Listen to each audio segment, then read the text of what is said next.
Hi, everybody. It's story time with Uncle Bucky. You can all call me Uncle Bucky when I read stories. I do this because I love stories, and I used to tell stories to my children growing up, and now they're old.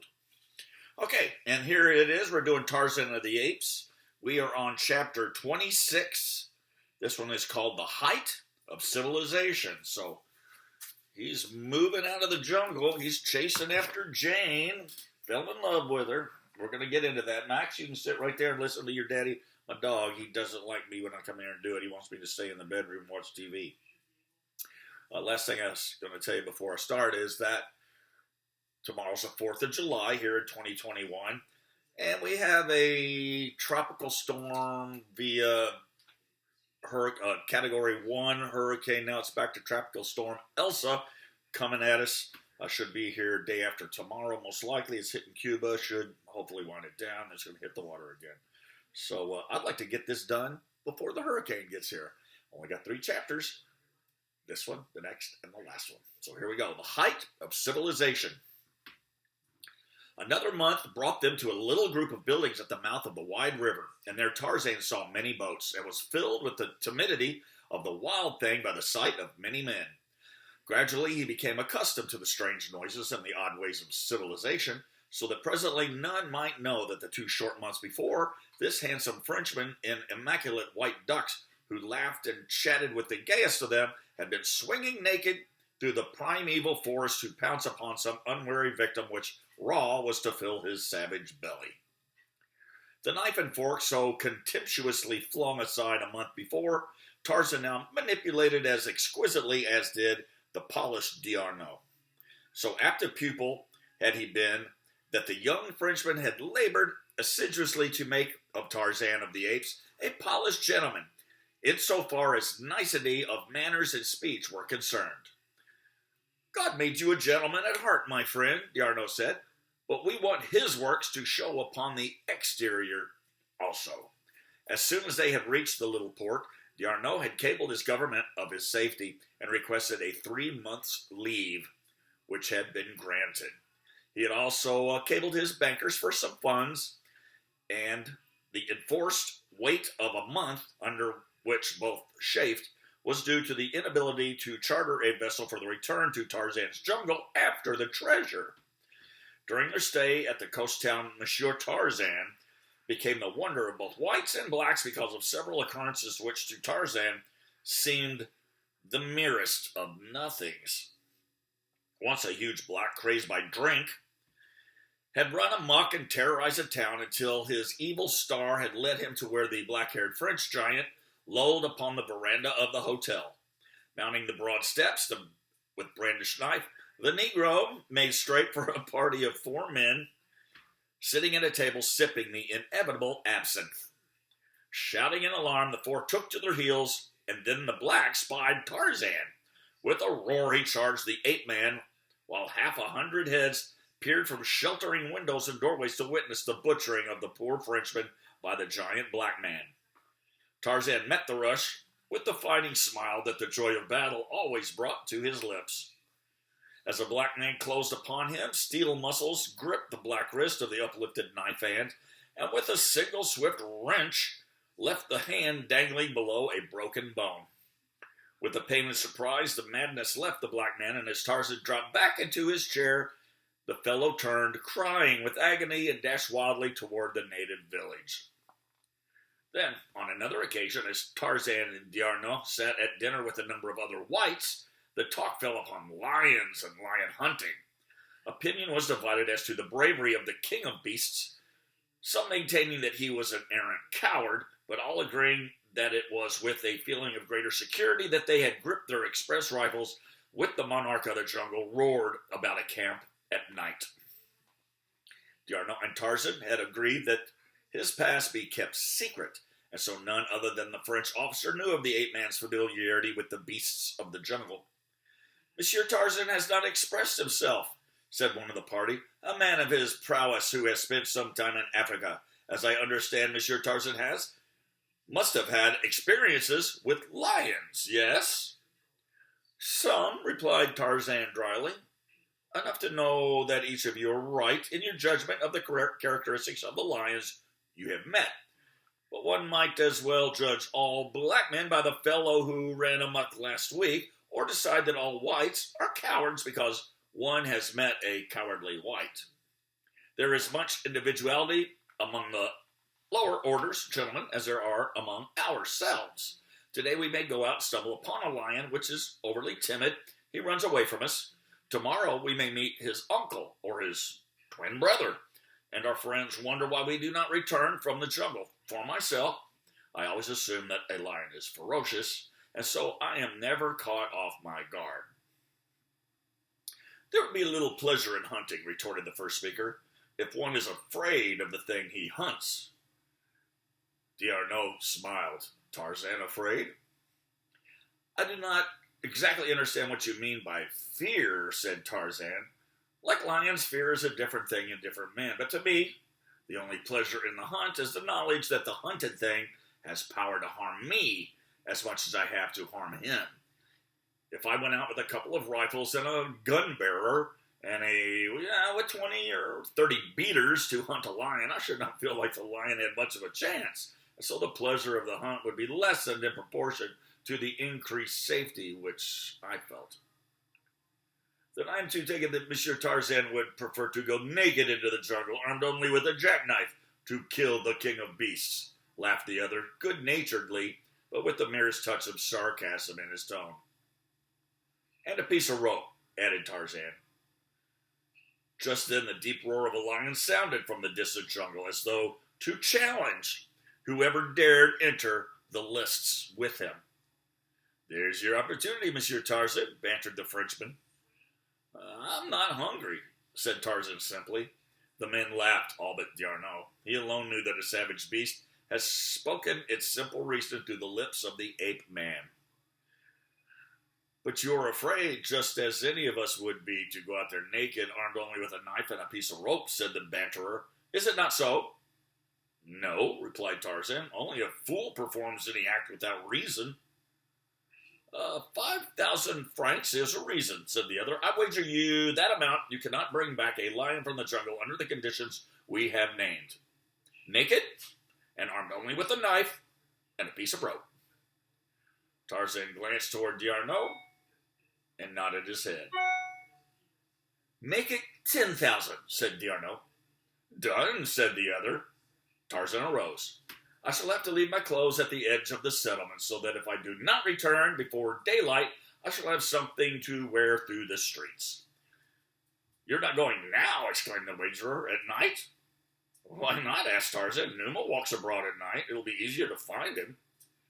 No, said the other. I do not want your blood upon my hands. It'll be foolhardy enough if you go forth by day. I shall go now, replied Tarzan, and went to his room for his knife and his rope. The men accompanied him to the edge of the jungle, where he left his clothes in a small storehouse. But when he would have entered the blackness of the undergrowth, they tried to dissuade him, and the wagerer was most insistent of all that he abandon his foolhardy venture. I will accede that you have won, he said, and the 10,000 francs are yours, if you will but give up this foolish attempt, which can only end in your death. Tarzan laughed, and in another moment, the jungle had swallowed him. The men stood silent for some moments and then slowly turned and walked back to their hotel veranda. Tarzan had no sooner entered the jungle than he took to the trees, and it was with a feeling of exultant freedom that he swung once more through the forest branches. This was life. Oh, how he loved it. Civilization knew nothing like this in its narrow and circumscribed sphere, hemmed in by restrictions and conventionalities. Even clothes were a hindrance and a nuisance. At last he was free again. He had not realized what a prisoner he had been.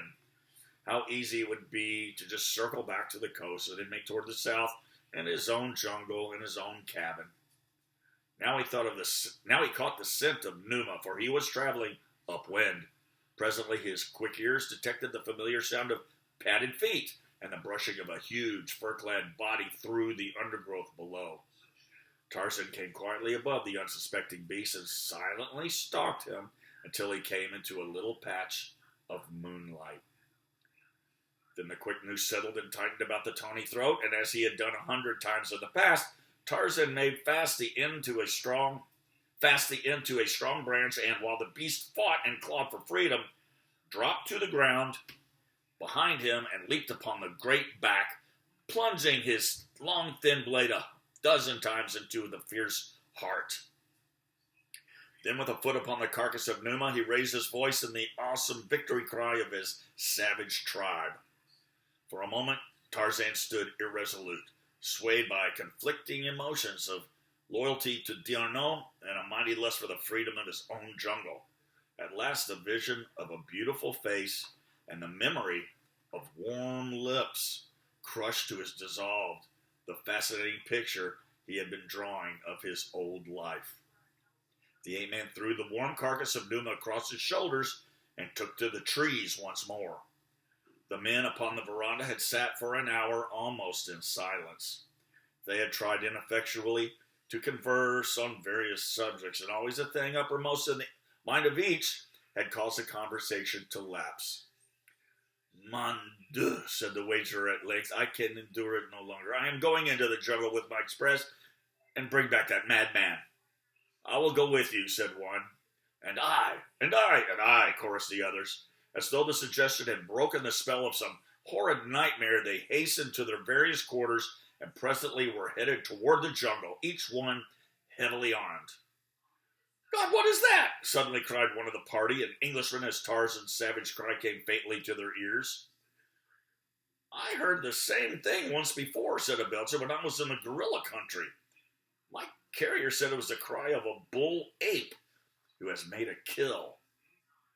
D'Arnaud remembered Clayton's description of the awful roar with which Tarzan had announced his kills, and he half smiled in spite of the horror which filled him to think that the uncanny sound could have issued from a human throat, from the lips of his friend.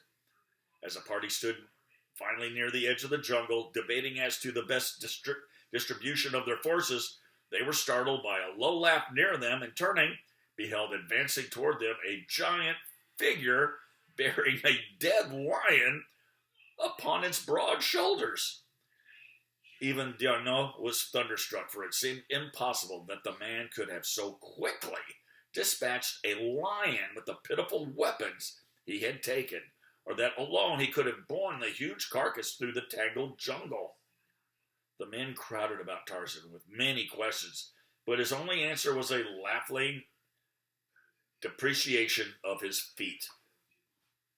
To Tarzan, it was though one should eulogize a butcher for his heroism in killing a cow, for Tarzan had killed so often for food and for self-preservation that the act seemed nothing or anything that was remarkable to him. But he was indeed a hero in the eyes of these men accustomed to hunting big game. Incidentally, he had won 10,000 francs, for D'Arnaud insisted that he keep it all. This was a very important item to Tarzan, who was just commencing to realize the power which lay beyond the little pieces of metal and paper which always changed hands when human beings rode, or ate, or slept, or clothed themselves, or drank, or worked, or played, or sheltered themselves from the rain, or cold, or sun. It had become evident to Tarzan that without money, one must die. D'Arnaud had told him not to worry, since he had more than enough for both, but the ape-man was learning many things, and one of them was that people looked down upon one who accepted money from another without giving something of equal value in exchange. Shortly after the episode of the lion hunt, D'Arnaud succeeded in chartering an ancient tub for the coastwise trip to Tarzan's landlocked harbor. It was a happy morning for them both when the little vessel weighed anchor and made for the open sea. The trip to the beach was uneventful. And the morning after they dropped anchor before the cabin, Tarzan, garbed once more in his jungle regalia and carrying a spade, set out alone for the amphitheater of the apes where lay the treasure. Late the next day, he returned, bearing the great chest upon his shoulder, and at sunrise, the little vessel worked through the harbor's mouth and took up her journey northward. 3 weeks later, Tarzan and D'Arnaud were passengers on board a French steamer bound for Lyons, and after a few days in that city, D'Arnaud took Tarzan to Paris. The ape man was anxious to proceed to America, but D'Arnaud insisted that he must accompany him to Paris first, nor would he divulge the nature of the urgent necessity upon which he based his demand. One of the first things which D'Arnaud accomplished after their arrival was to arrange a visit, a high official of the police department, an old friend, and to take Tarzan with him. Adroitly, D'Arnaud led the conversation from point to point until the policeman had explained to the interested Tarzan many of the methods in vogue for apprehending and identifying criminals. Not the least interesting to Tarzan was the part played by fingerprints in this fascinating science. But of what value are these imprints, asked Tarzan, when after a few years the lines upon the fingers are entirely changed by the wearing out of the old tissue and the growth of the new? The lines never change, replied the official. From infancy to senility, the fingerprints of an individual change only in size, except as injuries alter the loops and whorls. But if imprints have taken of the thumb and four fingers of both hands, one must needs lose all entirety to escape identification. It is marvelous, exclaimed D'Arnaud. I wonder what the lines upon my own fingers may resemble. Well, we can soon see, replied the police officer, and ringing a bell, he summoned an assistant to whom he issued a few directions. The man left the room, but presently returned with a little hardwood box which he placed on the superior's desk. Now, said the officer, you shall have your fingerprints in a second. He drew from the little case a square piece of plate glass, a little tube of black ink, a rubber roller, and a few snowy white cards. Squeezing a drop of ink onto the glass, he spread it back and forth with the rubber roller until the entire surface of the glass was covered to his satisfaction with a very thin and uniform layer of ink. Place the four fingers of your right hand upon the glass thus, he said to D'Arnaud. Now the thumb. That is right. Now place him in just the same position upon this card. Here. No, a little to the right. We must leave room for the thumb and the fingers of the left hand. There, that's it. Now, the same with the left. Come, Tarzan, cried D'Arnaud. Let's see what your whorls look like. Tarzan complied readily, asking many questions to the officer during the operation. Do fingerprints show racial characteristics? He asked, could you determine, for example, solely from fingerprints whether the subject was Negro or Caucasian? I think not, replied the officer. Could the fingerprints of an ape be detected from those of a man? Well, probably, because the apes would be far simpler than those of a higher organism. But a cross between an ape and a man might show the characteristics of either progenitor, continued Tarzan. Yes, I should think likely, responded the official, but the science has not progressed sufficiently to render it exact through such unusual matters and circumstances. I should hate to trust its findings further than to differentiate between individuals. There it is absolute. No two people born into the world probably have ever had identical lines upon their digits. It is very doubtful if any single fingerprint will ever be exactly duplicated by any finger other than the one which originally made it. Does the comparison require much time or labor? Asked D'Arnaud. Ordinarily, but a few moments if the impressions are distinct. D'Arnaud drew a little black book from his pocket and commenced turning the pages. Tarzan looked at the book in surprise. How did D'Arnaud come to have his book? Presently, D'Arnaud stopped at a page on which there were 5 tiny little smudges. He handed the open book to the policeman. Are these imprints similar to mine or Monsieur Tarzan's, or can you say that they're identical with either one? The officer drew a powerful glass from his desk and examined all 3 specimens carefully, making notations, meanwhile, upon a pad of paper. Tarzan realized now what was the meaning of their visit to the police officer. The answer to his life's riddle lay in these tiny marks. With tense nerves, he sat leaning forward on his chair, but suddenly he relaxed and dropped back, smiling. D'Arnaud looked at him in surprise.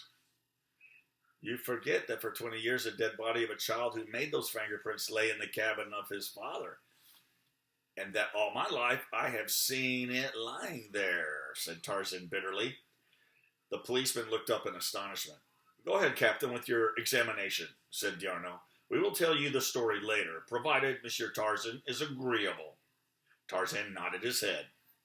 But you are mad, my dear D'Arnaud, he insisted. Those little fingers are buried on the west coast of Africa. I do not know as to that, Tarzan, replied D'Arnaud. It is possible, but if you are not the son of John Clayton, then how in heaven's name did you come into that God-forsaken jungle where no white man other than John Clayton had ever set foot? You forget Kala, said Tarzan. I do not even consider her, replied D'Arnaud. The friends had walked to the broad window overlooking the boulevard as they talked. For some time they stood there gazing out upon the busy throng beneath, each wrapped in his own thoughts. It takes some time to compare fingerprints, thought D'Arnaud, turning to look at the police officer. To his astonishment, he saw the official leaning back in his chair, hastily scanning the contents of the little black diary. D'Arnaud coughed. The policeman looked up and, catching his eye, raised his finger to admonish silence. D'Arnaud turned back to the window, and presently the police officer spoke. Gentlemen, he said. Both turned toward him. There is evidently a great deal at stake which must hinge to a greater or lesser extent upon the absolute correctness of this comparison. I therefore ask that you leave the entire matter in my hands until Monsieur Desquark, our expert, returns. It will be but a matter of a few days. I'd hope to know at once, said D'Arnaud. Monsieur Tarzan sails for America tomorrow. I will promise that you can cable him a report within 2 weeks, replied the officer, but what it will be I dare not say. There are resemblances yet. Well, we had better leave it for Monsieur Desquark to solve. The end. There's 2 chapters left. The next one, chapter 26, is called The Giant Again. We'll get to that. Thank you, everyone, for listening. You can go to bed now.